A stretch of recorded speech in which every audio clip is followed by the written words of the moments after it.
What's up, tankers? Commander AF taking a break from battle, hanging out with Watt community contributor 13Disciple. You may have seen some of his videos on YouTube, or maybe you hang out in his Twitch channel. And we're here to talk to you today about Equipment 2.0, which was released with Update 1.10 earlier this month, earlier in August, for those of you that might be watching in September. So we just want to go through some tips, tricks, and maybe some pros and cons about Equipment 2.0, some things that maybe you don't know about.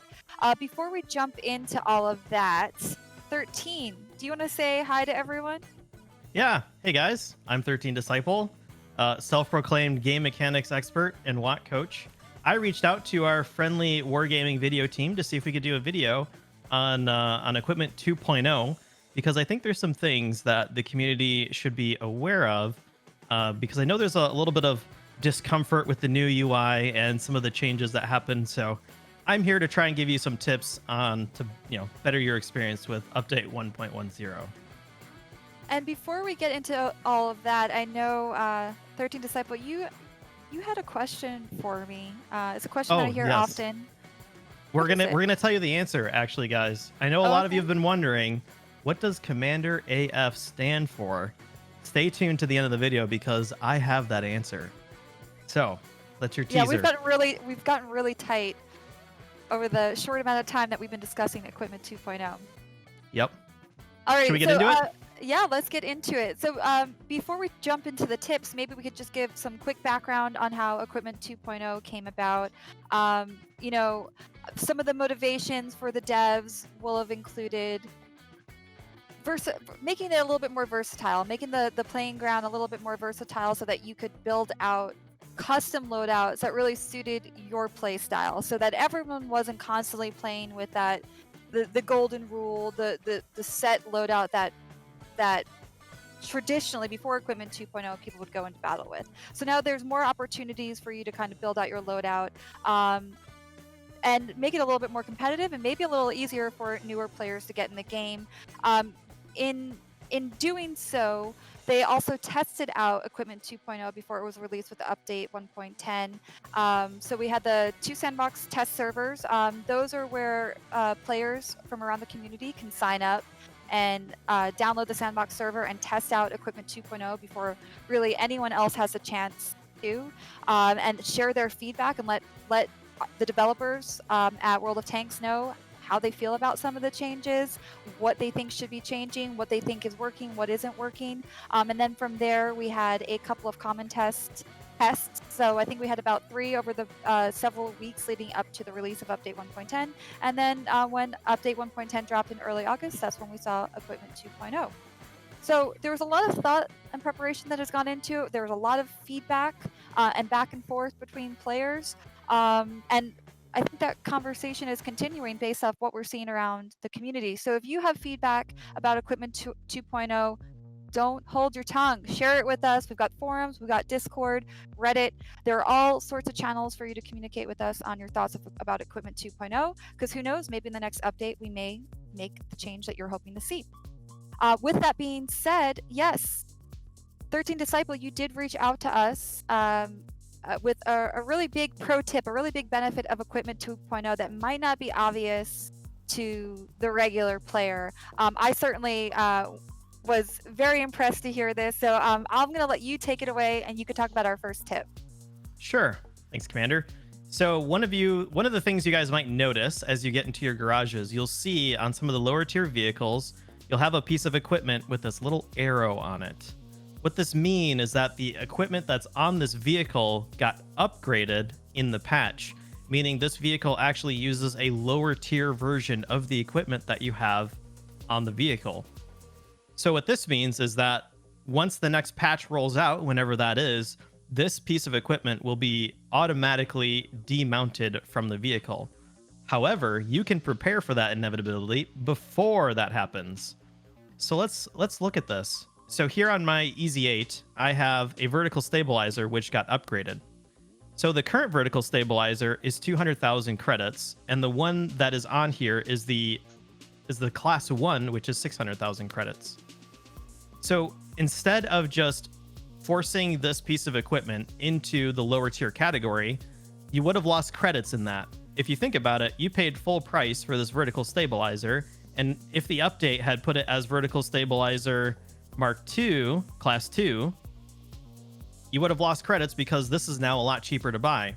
So what you can do is demount these for free. So you demount to the depot. And in doing so, you're not able to re-equip that piece now, since it is technically incompatible with the tank. Is that right? Correct. So that Right. piece of equipment is now incompatible, and you can do a couple of things. You can go into your depot and then sell that piece of equipment for, I think, 300,000. So you bought it for 600 and you could sell it for 300,000 now. Or you can just rebuy the lower tier one for a lower cost. That'll be up to each player individually how they want to do it. But the idea is that Wargaming didn't want to penalize you for purchasing expensive equipment up front by downgrading the tier that it's at now. So are you essentially saying that the equipment wasn't actually downgraded? No, they weren't You're- downgraded. They're pretty much upgraded, basically. Because you can sell it and now buy more equipment with it, with the profit from that sale. Correct. So when you had lower tier vehicles that had all three pieces of equipment, they were demounted automatically and sent to your garage, and they were upgraded to the higher tier pieces of equipment. So even though your lower tier tanks lost all their equipment, they can now be re-equipped for much cheaper. And you could even do that by selling a single piece of equipment from a higher tier level. So selling a single pair of optics from tier 10, you could equip several tier 2, 3s, and 4s with optics. Okay, and well, now I guess speaking of those lower tier vehicles, some of you may have noticed that when Equipment 2.0 came out, not only was the equipment from tier 1 through 3 tanks largely all of the equipment was removed with the exception of a couple of pieces. So all of those were demounted for free and sent to your depot. But you'll also notice, I'm going to pull up my screen here, that you also lost some equipment slots and consumable slots, and that was definitely on purpose. So this brings us kind of into our next tip. This is where Equipment 2.0 is making it easier for newer or lower tier players to get better acquainted with equipment and also better acquainted with the game overall. So let me head over to my garage and I'll show you an example of maybe a tier 1 so you can see what I'm talking about. You'll see that in this tier 1 tank, I've got no slots on either side. So I have no equipment slot, I have no consumable slot. Now, you're like, oh, well, what happens when a module takes damage or a crew member is injured? Well, that's not going to happen in a tier 1 battle. Your crew isn't going to be injured. Your tank isn't going to be disabled. You're going to be able to keep moving forward. But as you go up, you're going to see that you will get slots. So in a tier 2 vehicle, for instance, you're going to have 1 equipment slot, 1 consumable slot. You're going to see that your tank or your crew will start taking some injuries depending on how many slots you get. So At a tier reduced 2, tier rate, 3, yeah. at a reduced rate. Yes, absolutely at a reduced rate until you get up to about tier 5, where you'll see that things have largely turned back to normal. You're going to have those 3 equipment slots, 3 consumable slots, and a directive slot. Tier 4. Tier 4 doesn't have the directive. Right. Tier 4 is missing a directive, but at tier Right. 5 and beyond, they Yes. have everything available. And then it's back to normal from tier 5 and up. Yep. So, and I hear you clicking around. I can't see what you're doing because I'm looking at my screen. So I'm gonna switch screens and see what you're up to over there, 13Disciple. It's making me think about the new interface updates, the new UI. I've seen some comments around the community about it. I personally think it makes things a lot easier for me to navigate, for me to make decisions. So I'm going to open this up here. I wanted to also see what you were doing over there. Sure. But I can't find my window. Where is my window? There it is. There's my grid. Okay. Did you find me? I found you. So do you want to, can we talk a little bit about the new UI? Sure. So I've got my Thunderbolt here. I've pulled all the equipment off of it and figured we could take you through it. Yeah. So once you click on an equipment slot, you'll notice that your vehicle parameters are still posted on the right-hand side. So when you start throwing pieces of equipment on here, you'll see those bonuses apply live as you put them on. So your first slot, you have a bonus slot to mobility. So if we filter by mobility, there's a few different choices we have here. We have the improved rotation mechanism, which is kind of like a light version of a vertical stabilizer. The turbocharger is an excellent option for medium tanks because it'll help you get around the battlefield more quickly. And I think vents can go into pretty much any improved slot. So that's always a good choice if you're not sure what to put in here. So you'll notice if I choose a vertical stabilizer or a turbocharger for there, and then I go back to the firepower, I can drop a vertical stabilizer in that one and a rammer in that one. And you'll see all of my pieces of equipment update live with the stats on the right-hand side. And you can pull pieces off and add them on and see the changes live in the client now. And let's say I wanted to experiment with these bonuses. You can actually drag and drop these pieces of equipment around into a bonus slot. Yeah, so that's a really fun fact. I know this was coming up in and around the community that folks didn't realize you don't actually have to demount equipment in order to move them between slots, equipment categories, or consumable slots. You can actually just drag and drop, and there's no demounting involved at that point. Right. So if we pull up my Fury, you'll notice that I could get a bonus to this vertical or this vents if I put it into the mobility slot. And I can actually do that without having to demount anything, even though that vertical stabilizer still needs to be adjusted later on. But that's just an example of being able to move your equipment around without having to use any demount kits. And the reason for that is very much so because of the introduction of those specialized slots, those categories that 13Disciple is talking about, where if you match the category of the slot to the category of the equipment you're applying, you're going to see that you're going to get a bonus in performance. Okay, so one of the other things that we can do is we can also do this with ammunition. So you can change your loadouts like this live, pretty simple. And then you can also switch your ammunition. So if you want your premium ammunition to be your first round, or your HE to be your second, you can change the organization of all of these very easily. Love it. And you can do the same thing with your consumables. So if we move over here, you can also drag and drop your consumables just like that. So you can rearrange their locations. You'll also see a little preview of what you have them mapped to right above them for the keys that they're on. And then you can also change them or remove them entirely. So one last thing I want to point out to you guys is, let's say you're in the middle of 3-marking a vehicle and you're loading this orderly ammo rack for every battle. You got to hit this auto resupply if you want to make sure that you have that in the next battle without having to manually keep adding it in and again and again. Pro tip. You heard it there, people. 13Disciple.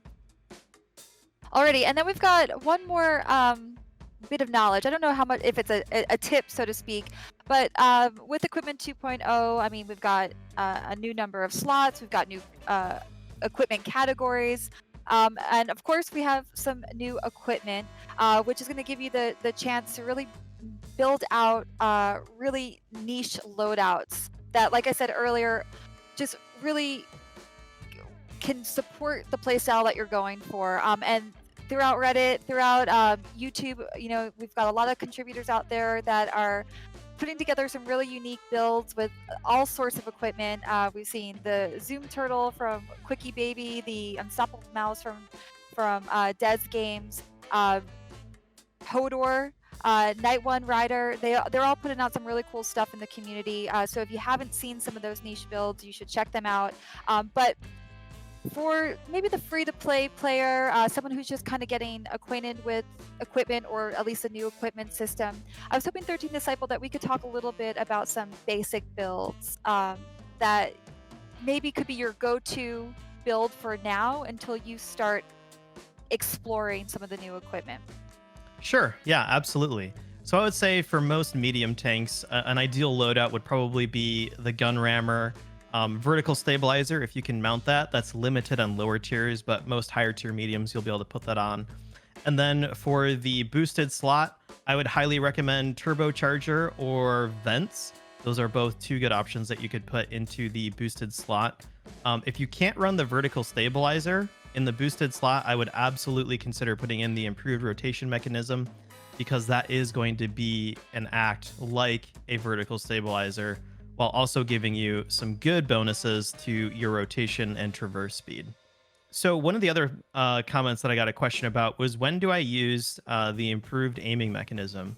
So let me find a vehicle that works and synergizes with really well. So one of the vehicles that I would recommend running that on would be the ISU 152K. The 152K has pretty weak armor, so it tends to like to sit back and snipe, but with the 750 alpha gun, it has really poor dispersion. So its max dispersion, even with food, is 0.38. So what I would suggest doing is maybe dropping vents and putting on the improved aiming. And that's going to drop it down to 0.37, which will make hitting those long distance shots even easier. I would recommend running the improved aiming on any vehicles, mostly tank destroyers, that are going to be in a position where they're going to be fully aimed almost every shot. This is going to make hitting those shots a little bit easier. So this might help a vehicle that is either really has poor accuracy, or it can make a vehicle that has really great accuracy even better. And I guess that would be suitable for someone who has like the playstyle of like pixel sniping, right? Yeah, and Yeah. a sniper role where they're fully aiming every shot. Yep. Okay. Cool. Are there any other basic builds that we could go through that you have in your mind? Yeah, there's definitely one other build I wanted to point out. So for any of you that are running the Jagdpanzer E100 or the Object 268 V4, there is definitely a new piece of equipment you should consider running, and that is absolutely the modified configuration. Being a casemate TD in a brawling scenario, it's pretty often that you'll get tracked and you'll be sitting out in the open.